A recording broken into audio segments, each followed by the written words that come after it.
Assalamualaikum warahmatullahi wabarakatuh. Kembali lagi di Radio Fishing. Sesuai dengan janji saya yang sebelumnya ya, video sebelumnya, bahwasanya di akhir video saya menyampaikan untuk membuat treatment untuk baby dan sambit. Nah, sekarang kita bikin lebih global atau lebih umum. Ini bisa diterapkan untuk semua baby Channa Maruloddes. Ini juga baby, guys. Ini baby saya, ini si Mano namanya. Halo Dede. Dede sekarang masuk ya. Masuk ke dalam. Masuk ke dalam ya. Dalam ya. Say hello dulu buat om-om sana. Say hello, hello, hello. Ngomong dong, namanya siapa? Namanya siapa? Namanya siapa? Masuk ya. Yuk, masuk yuk. Tuh. Aduh, ini ada kakak lagi. Kenapa?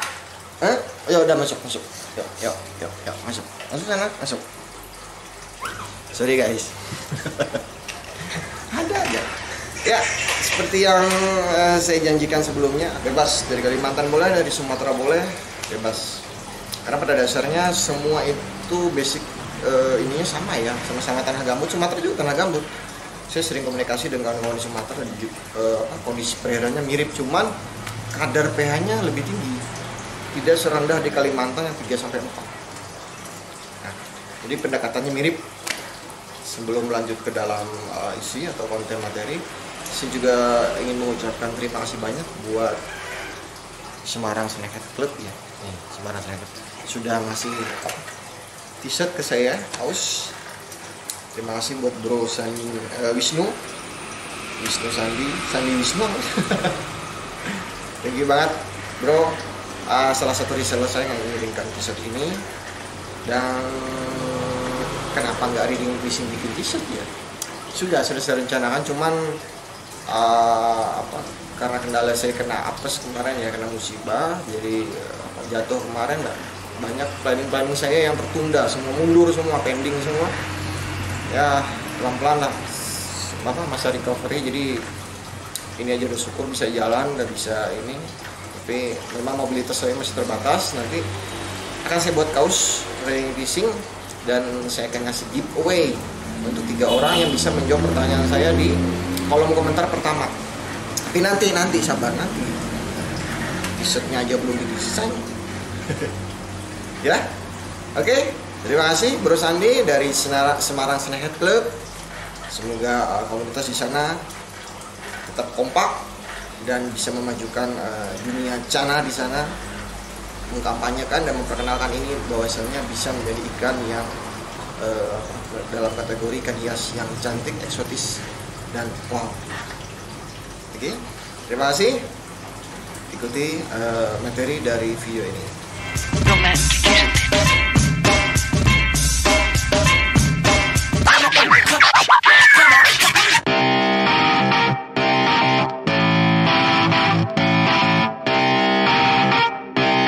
Shut up and sit down. Wow, keren ya. Ini adalah salah satu pemandangan tampak atas dari salah satu spot yang saya susuri untuk mencari anakan peang ataupun ikan peang dewasa. Ini spot favorit saya. Nah, kalau kita menggunakan perahu, kondisinya seperti ini di atas perahu. Di situ bisa kalian lihat tanaman-tanaman ya. Ini airnya kebetulan memang ikan ini jenisnya karakter perairan dangkal. Ini kedalaman cuma 1 meter. 1 meter sampai 1,5. Anda bisa lihat itu tanaman-tanamannya, pohonnya, akarnya. Nah, dan ini tempatnya cukup terbuka ya, cukup terbuka. Dan ini ada salah satu angle potret dari satu sudut. Kebetulan kita juga pas ngesting, pas mancing. Kalian bisa lihat itu tanamannya rumput gajah.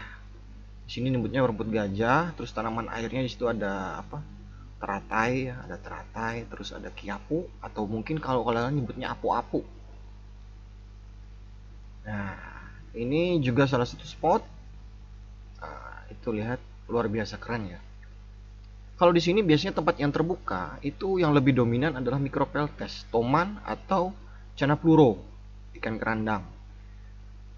Karena ikan Channa Maruloddes itu paling pemalu, dia suka sembunyi di sudut-sudut hutan ya, di pinggir-pinggiran hutan itu, di daerah yang sangat dangkal, mungkin sekitar 30-40 cm, kurang lebih setinggi lutut kaki. Nah, ini adalah spot Cana Marulioides, sangat dangkal.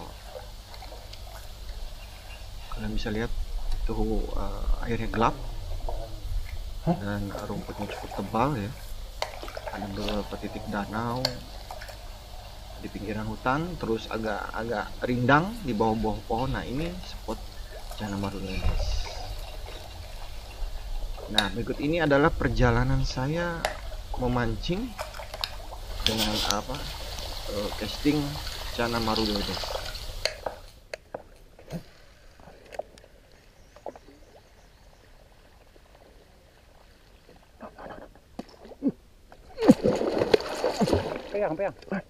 Peyang. Bismillahirrahmanirrahim.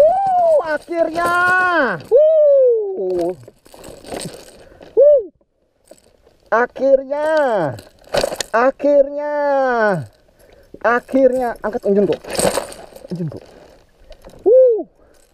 Alhamdulillah.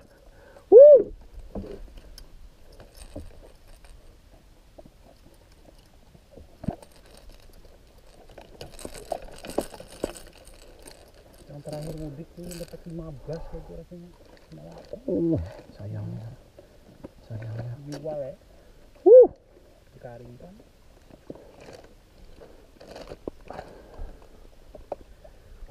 Akhirnya. Peyang. Akhirnya kesampaian juga. Jauh-jauh mencari peyang. Kita rilis lah. Soalnya di rumah ada juga banyak. Sayang. Lihat. Dapat tuh orang balon di anak. Peyang. Kesampaian juga. Mudah-mudahan lekas sembuh lah. Untung gak ada kena matanya. Lihat. Riding and fishing. Wow.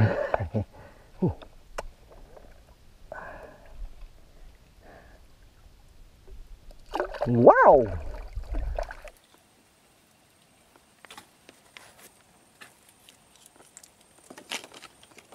Iya, ini kantong monyet ya.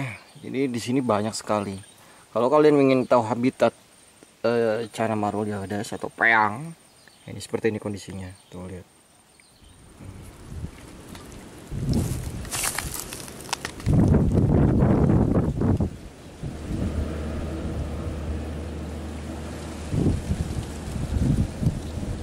Oke.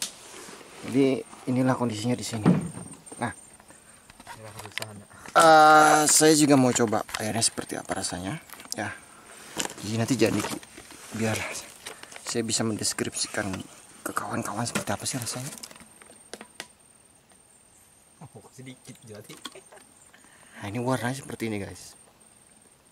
Teh. Seperti teh tapi lebih Teh. lebih lembut sih sebenarnya. Karena jumlahnya banyak jadi terlihat gelap. Padahal aslinya seperti ini. Kayak minyak ada juga nih. Kita rasakan ya minumnya seperti apa rasanya. Kayak masam. Agak sepet ya, sepet gitu. Jadi kayak semacam akar kita rebus atau kita rendam dan kita minum airnya. Nah, seperti itu. Cuman ini kadarnya lebih smooth, lebih lembut. Jadi hampir nggak ada rasa yang aneh-aneh, cuman rasa seperti akar gitu, sepet aja gitu. Tapi enak. Kayak gimana? Kayak manis gimana? nggak ada manisnya. Cuman alami, terus sama seperti air tanah. Aromanya kayak gitu ya, aromanya. Tapi kalau rasanya lebih sepet karena akar-akaran berlimpah di sini, terendam dengan tumbuhan mati maupun tumbuhan yang masih hidup. Nah, ini kan kayak gini kondisinya nih.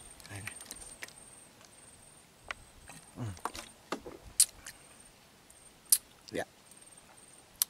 Konon air-air ini mengandung banyak zat yang bagus untuk tubuh ya, karena sifatnya air rendam akar-akaran.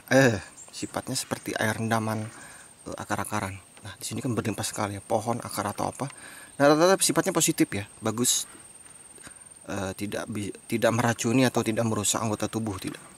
Makanya kebanyakan orang-orang zaman dulu yang ada di sekitar sini, mereka lebih awet ya dari usia, lebih panjang umur karena semua serba alami. Nah, ini daun tumih. Nah, ini daun tumih nih. Ini daun tumih. Ini sepanjang area ini semua dipenuhi daun pohon tumih. Ya, ilalang. Oh, ilamannya. Airnya. Berikut ini adalah perjalanan saya mengambil anakannya. Nah, kita lihat di situ sungainya sempit, terus banyak sekali tanaman akar-akaran ya. Nah, itu posisi anakan peyang di sini di pinggir-pinggir sekali, itu dangkal sekitar Oke guys, mata, ini ada anakan peyang nih. setinggi lutut. Ciri-cirinya ada semacam gelembung yang bergerombol gitu kan. Ini sifatnya koloni mengumpul jadi satu. Jadi ada semacam tanda-tandanya. Oh, ini kayak ada anakan peyang nih. gelembung-gelembung kecil-kecil gitu. Nah, itu serok. posisinya di pinggir sekali ya, susah untuk dijangkau. Jadi kemana-mana kita bawa serok, itu hanya menggunakan serok, jadi tangan kosong aja, tidak menggunakan alat bantu semacam ada yang berpikir mungkin pakai sentruman atau pakai alat bantu lain, tidak, hanya menggunakan serok dan sedikit keberanian ya, karena lokasinya cukup rawan ya, masuk ke dalam, menyisir di pinggiran kayak gitu. Dan inilah yang dilakukan oleh para nelayan, jadi tidak menggunakan alat bantu semacam sentruman atau jala, nggak dilunta, nggak, tapi menggunakan jaring serok yang agak besar ya, supaya memudahkan mengejar anakan pada saat dia bermanuver, pada saat dia mencoba untuk kabur. Ini masih bisa dimasukkan ke sela-sela akar dan pohon. Nah, setelah ditangkap itu dimasukkan sementara ke dalam keramba, diamankan di dalam keramba sesuai dengan ukuran, jadi tidak boleh tercampur ya, jadi satu grup gitu, sesuai dengan ukurannya.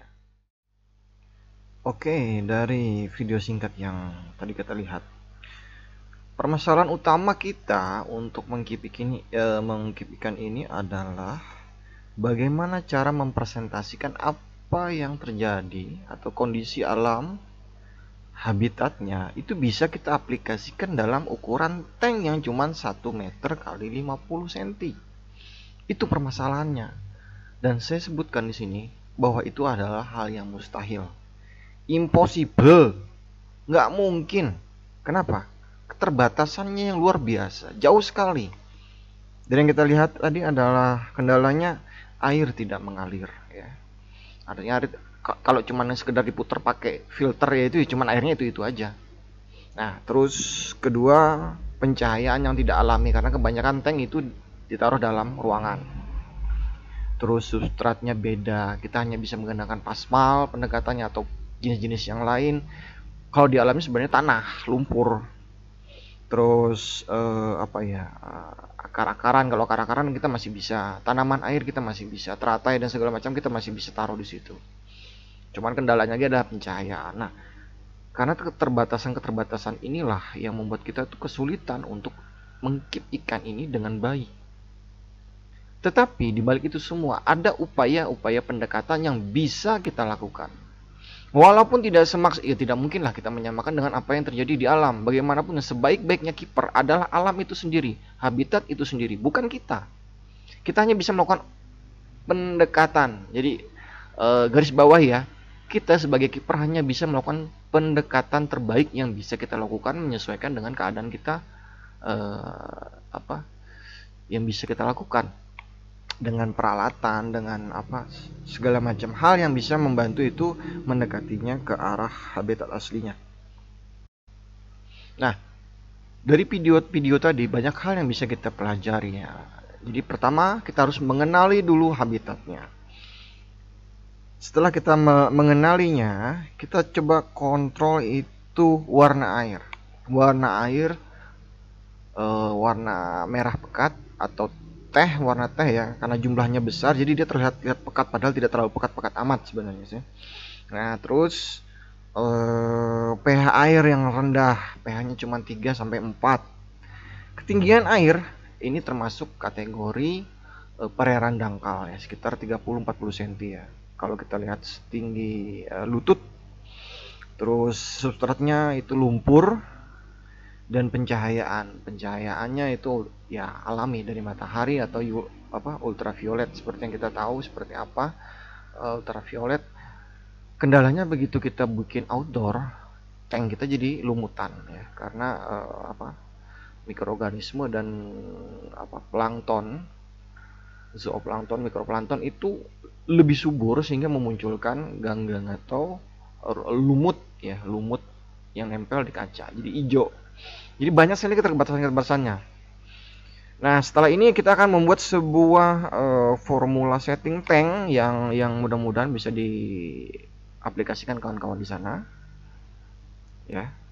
Dan beberapa pola makan yang mudah-mudahan bisa menjadi acuan atau patokan dari kawan-kawan di sana di luar Kalimantan, yang bisa dijadikan standar atau referensi bagaimana cara mengkeep ikan ini. Berikut ini adalah cara setting tank. Kita menggunakan tank dengan ukuran 50 kali 50 kali 30 ya, panjang kali lebar kali tinggi. Tank polosan biasa. Dan ini kombinasi substratnya itu adalah kita menggunakan pasir Malang yang berwarna hitam untuk dasaran. Untuk substrat ini bebas ya, mau merah atau hitam bebas, tapi alangkah baiknya sih merah atau ada merah-merahnya minimal. Nah, ini saya menggunakan dasaran bawahnya hitam dan di atasnya itu berwarna merah. Kebetulan saya punya stok tinggal dikit merahnya, masalahnya begitu. Kalau stoknya banyak ya mungkin merah semua, karena itu untuk membantu ikan berkamuflase ya. Jadi begitu ada warna dominan di sekitar dia akan mengikuti. Itulah keistimewaan Channa marulioides. Selanjutnya saya menambahkan beberapa batu yang awalnya mengapung tapi lama-lama akan tenggelam. Nah, batu ini hanya ada di Kalimantan ya, saya gunakan sendiri. Astagfirullahaladzim, ada pesanan kemarin apa saya? Aduh, nanti deh ngurusin. Oke, lanjut. Setelah dikasih batu apung tadi, jadi kita tambahkan daun ketapang. Dan ini bisa didapatkan di mana saja ya, daun ketapang yang merah yang baru jatuh. Ingat, yang baru jatuh, yang masih merah. Jangan yang kering pol ya, kering sekali jangan. Sebenarnya sih tidak ada batasan mengenai ini aturannya, mau ada yang pakai apa. Tapi kalau saya seperti ini, daunnya aja cuma dibersihkan pakai air, membuang debu dan pasir, taruh, udah gitu aja. Terus kita tambahkan sedikit mainan ya, saya sebut mainan hal semacam ini, ganggang rumput. Aduh, nama latinnya saya kurang hafal ini. Saya kasih ya katakanlah tanaman air ya berupa ganggang ini untuk ikan supaya merasa nyaman. Dan kalau bisa areanya masuk ya, cahaya ruangan begitu buka jendela masuk cahaya alaminya. Jadi memang dia tidak full tertutup dalam ruangan. Nah, setelah itu kita biarkan selama 2 minggu, 3 minggu, kalau bisa 1 bulan. Baru kita ukur pH-nya berapa. Nah, kalau di sini mengukur pH kisaran ya kurang lebih itu adalah pH 5. 4,9, 55, 51. Jadi kurang lebih pH-nya pH 5. Cukup baik lah ya. Untuk upaya pendekatan terhadap alamnya yang 3 sampai 4 kita dapatkan pH 5 di dalam tank itu udah bagus sekali. Sangat maksimal ya. Saya menggunakan Pasmal karena dia mengandung banyak unsur karbon. Dari semua hal yang kita siapkan mengenai setting tank tadi, itu yang paling sulit adalah cuman satu hal, kesabaran. Nah, kebanyakan kiper-kiper di luar sana itu banyak tidak sabar ya, karena menyeting tank itu tidak mudah. Kalau terlalu singkat waktunya itu tidak maksimal. Kenapa? Begini, kita kan pengen mengaplikasikan apa yang ada di alam kita taruh dalam tank. Sudah saya jelaskan itu tidak mungkin. Yang kita lakukan hanya bisa pendekatan. Nah, pendekatan ini pun itu punya keterbatasan yang luar biasa mengenai waktu. Karena apa? Pembentukan mikroorganisme, bakteri pengurai yang ada di dalam tank kita itu lambat sekali. Makanya saya sarankan wajib pakai substrat. Kenapa? Disitulah tempat mikroorganisme pengurai, bakteri pengurai, sisa-sisa makanan nantinya, termasuk juga cacing planaria itu di dalam situ akan terbentuk pelan-pelan. Makanya perlu waktu ya, 2 minggu, 3 minggu, kalau bisa 1 bulan. Lama sekali om, nggak sabaran. Nah itulah kalau yang kesalahannya semua rata-rata karena kesabarannya terlalu tipis. Makanya kalau mau yang bagus harus sabar, ikutin instruksi, dan mudah-mudahan nanti setelah seiringnya waktu terbentuk mikroorganisme pengurai, bakteri-bakteri pengurai. Jadi sisa makanan yang kalian berikan ke ikan itu akan bisa diurai dengan baik oleh bakteri tadi, sehingga tidak mengganggu ke ikannya, tidak merusak ke ikannya, tidak menyerang ke ikannya berupa jamur. Itulah poinnya sebenarnya. Ini cuman 2 hari 3 hari diendapin langsung esoknya diisi, nggak sabaran. Itulah kendala kalian. Nah, kalau kalian sabar sampai itu betul-betul maksimal terbentuk, terus pH-nya daun ketapang terserap dengan baik sehingga warnanya seperti teh, sehingga memunculkan sifat asam karena faktor tanin yang dikandung oleh daun ketapang, sehingga pH-nya bisa turun. Memang ini tidak akan konsisten, seiring waktu dia akan terus berkurang. Tetapi setidaknya kalau dijaga, seminggu sekali, 2 minggu sekali ditambahin lagi daun ketapangnya 1 lembar gitu, dia akan konsisten. Oke? Dan mengenai filter, kalian bisa menambahkannya kalau tanknya besar, kalau tanknya kecil nggak perlu. Karena fungsi filter kan menyaring air supaya bersih. Nah kalau misalkan air tehnya tersaring terus, dia akan jadi bening. Sesuai hukum fisika atau hukum kimia, semakin bening air, sifat air, keasaman air itu menjadi basah. Basah itu pH 7. Itu kurang maksimal, nggak terlalu bagus juga buat ikannya ya. Kalau mau maksimal, pH-nya bagus, airnya pun agak-agak semut teh, nggak perlu pekat, boleh. Pekat pun boleh. Selanjutnya setelah tank kalian sudah siap, setelah 3 minggu ataupun 1 bulan untuk bersabar, baru kalian mikirkan ikannya.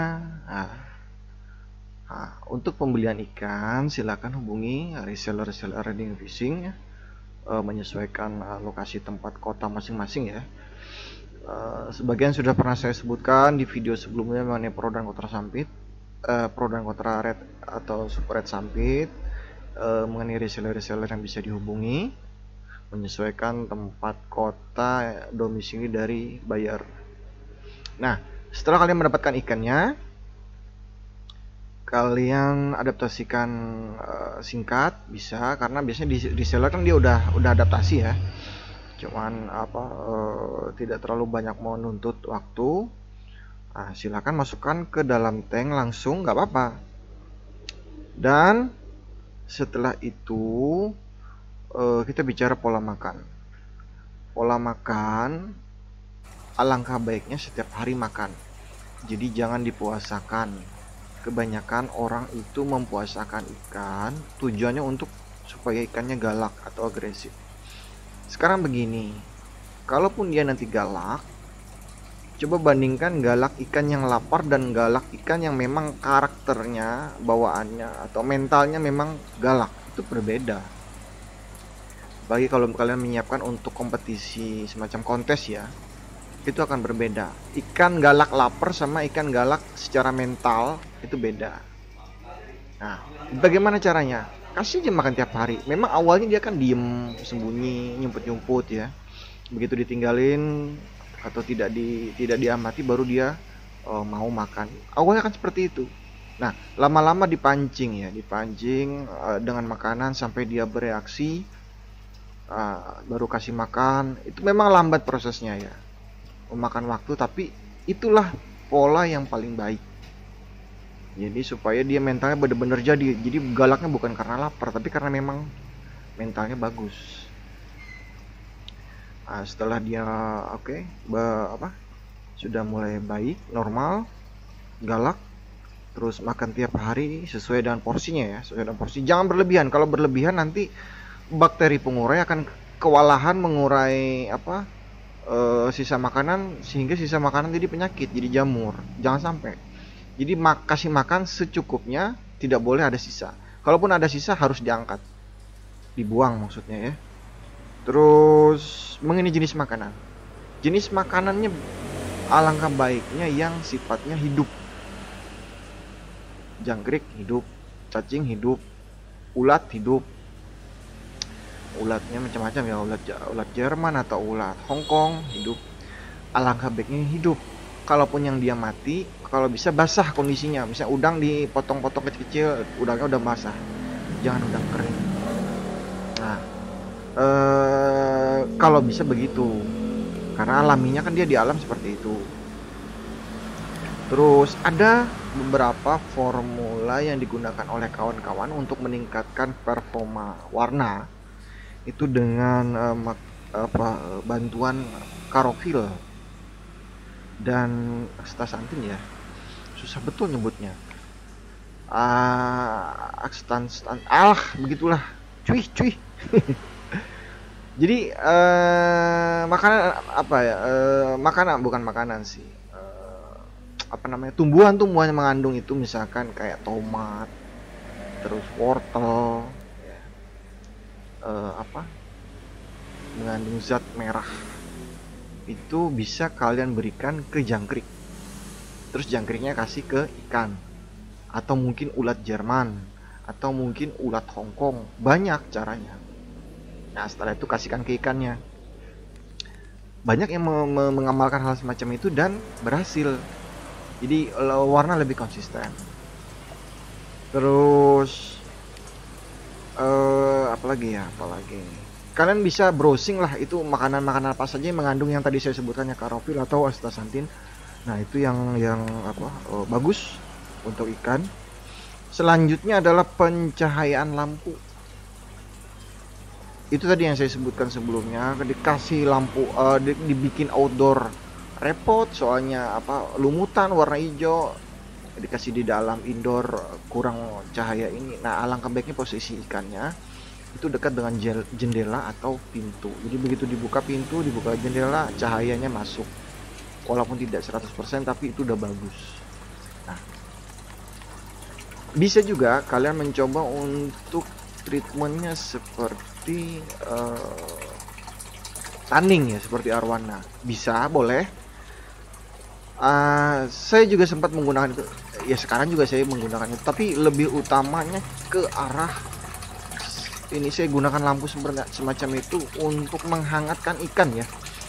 Jadi kan harus hangat airnya, jangan sampai dingin.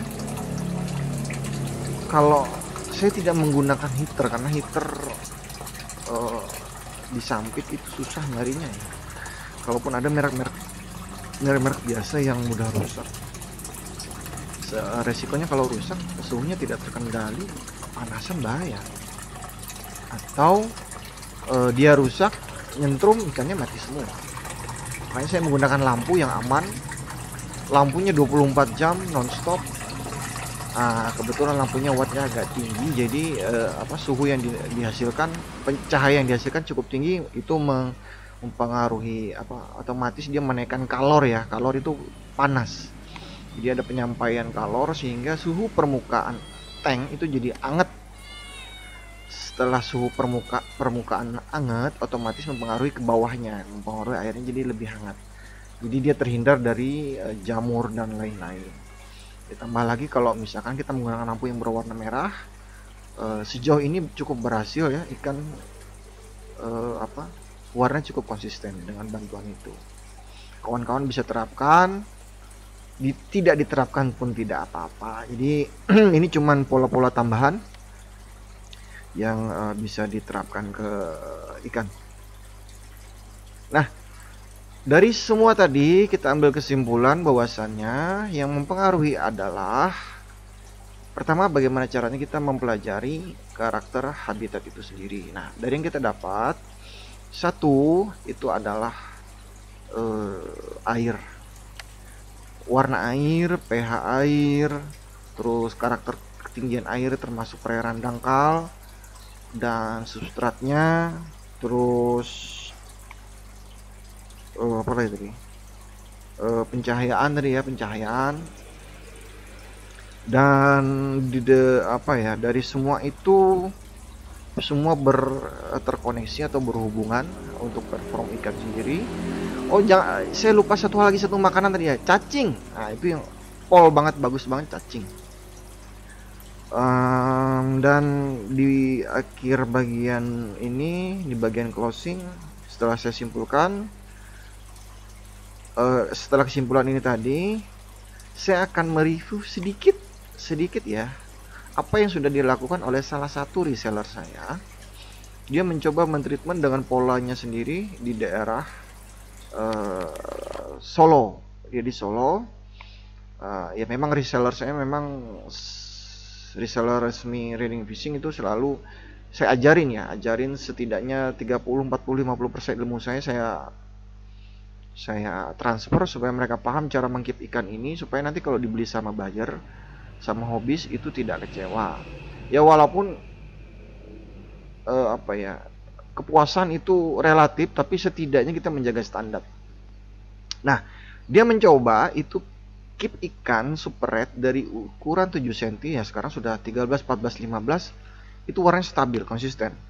Dan saya cukup terbantu. Saya perlu feedback informasi di daerah luar Kalimantan, bagaimana cara mengolahnya, bagaimana cara menerapkan apa yang saya informasikan dari sini, tapi dengan keterbatasan di sana. Nah, berikut ini adalah video singkat apa yang dia coba terapkan di rumahnya. Kalau kita perhatikan pH air tinggi ya, 7,5. Tetapi ini kita lihat, ini makanannya cacing ya, cacing cukup besar cacingnya. Dia ngengkipnya cuman di bak terbuat dari semen, full ketapang, dan substrat saya tidak tahu substratnya menggunakan apa. Ditaruh seperti itu aja dari ukuran 7 cm, sekarang sudah 13, 14, 15 cm. Dan kalau kita perhatikan cukup konsisten warnanya. Super red dari 7 cm sampai segini ukuran 14-15, warnanya tetap merah. Ini di kota Solo. Sebenarnya apa yang dilakukan sederhana, tetapi ada satu faktor yang bisa membuat ini cukup konsisten. Yang dia gunakan adalah daun ketapang full pekat, dan makanannya cacing hidup besar ukurannya. Walaupun pH-nya tinggi, itu tidak masalah. Jadi kalau kita bicara pH, ini ada hal yang bisa mematahkan ya kasus ini. Uji coba dia cukup berhasil. Walaupun pH tinggi, tetap ikan bisa berwarna merah asalkan warna air merah pekat ya, walaupun semampunya dari daun ketapang. Tapi ini saya katakan cukup berhasil ya untuk di daerah luar Kalimantan. Oke, sudah kalian lihat videonya. Jadi itulah guys kesimpulannya. Prosesnya panjang ya, jadi kita harus mengenali dulu habitatnya seperti apa, terus pendekatan yang terbaik untuk tank kita seperti apa yang bisa kita lakukan, dan pola-pola untuk membuat dia konsisten dengan pola makan dan lain-lain yang sudah saya jelaskan di video tadi. Nah, itu saja yang bisa saya sampaikan. Dan satu hal lagi ya, jangan nyebut saya master ataupun suhu atau apalah yang hal-hal semacam itu, jangan. Masih banyak di luar sana yang lebih paham daripada saya mengenai ikan ini, hanya saja mereka punya keterbatasan alat dan media sehingga tidak terekspos. Ya. Jadi intinya kita di sini sama-sama belajar. Saya hanya orang yang beruntung sekali ada di Sampit di Kalimantan, tepatnya dekat sekali dengan habitat ikan ini. Jadi saya bisa mendeskripsikan ke kawan-kawan, men-share membagikan info-info, data-data yang mudah-mudahan bisa membantu kawan-kawan untuk lebih memahami ikan ini dan lebih sayang sama kipitannya. Jadi dia bisa lebih awet dan bisa bertahan lama. Jadi itu saja. Jadi jangan sebut saya master ataupun apa. Saya cuma seorang mastur. Enggak ya. Kita sama-sama belajar dan mari-mari sama-sama belajar. Jadi pesannya tetap edukasi dan edukatif. Itu saja. Terima kasih sudah menyimak video dari saya. Mudah-mudahan bermanfaat. Dan untuk treatment selanjutnya tetap mengenai baby, cuman dalam jumlah yang lebih banyak atau partaian ya. Maksudnya dalam satu tank, cara mengkeep baby ini supaya tidak terkena jamur dan tidak berdampak buruk atau mati. Karena banyak sekali yang reseller dadakan maupun reseller yang sudah cukup lama, tapi kendalanya sama, ikannya banyak mati karena tidak bisa mengkeep dengan baik dan benar. Akan saya berikan penjelasan nanti di next video setelah yang ini. Oke, hari ini saya disertai ikan kaus dari Semarang, Senecat Club. Terima kasih teman-teman di sana. Kita lanjutkan dengan video-video yang lebih bermanfaat lagi ke depannya. Terima kasih. Wassalamualaikum warahmatullahi wabarakatuh. Riding fishing. Bye,